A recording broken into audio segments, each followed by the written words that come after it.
ఒక ఊరిలో ఇద్దరు స్నేహితులు రాజు, రాము ఉండేవారు. రాము వాళ్ళ భార్య ఇద్దరు చాలా మంచివారు. వాళ్ళు చాలా కష్టపడే మనస్తత్వం కలవారు.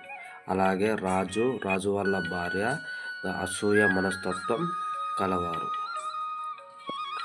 రాము వాళ్ళ భార్య ఇద్దరు కష్టపడే మనస్తత్వం కలవారు. వాళ్ళు ఉన్నంతలో వాళ్ళు చాలా మంచిగా పనిచేసుకుంటూ ఉండేవారు. ఒకరోజు రాము వాళ్ళ భార్య పొలం పని చేయడానికి ఇద్దరు కలిసి వెళ్తారు.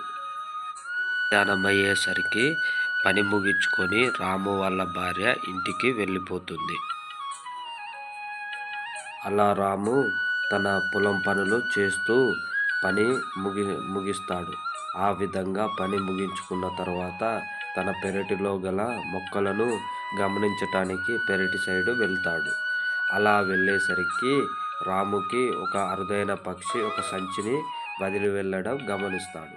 ఏంటిదా సంచి అని రాము ఆ సంచిని తీసుకొని ఇంటికి తీసుకొని వస్తాడు.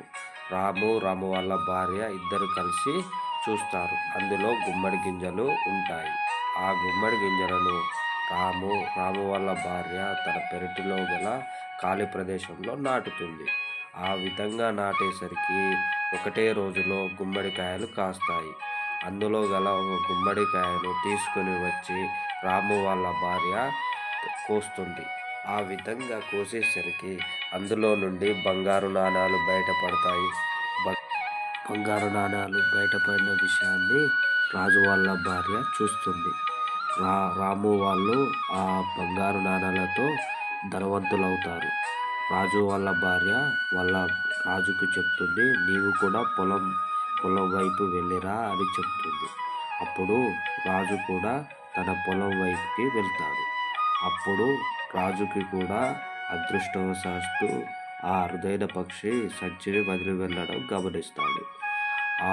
ఆ సంచిని తీసుకొని వచ్చి అందులో గల గుమ్మడి గింజలను తన పెరటిలో గల ఖాళీ ప్రదేశంలో నాటుతారు.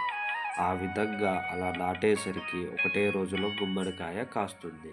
ఆ గుమ్మడికాయను తీసుకువచ్చి ఇంటిలో బంగారు నాణాలు వెళ్తాయని కోస్తారు. అది బాణాసంచా వలె పేలుతుంది. దానితో వాళ్ళు కటిక పేదరికంలోకి వెళ్తారు.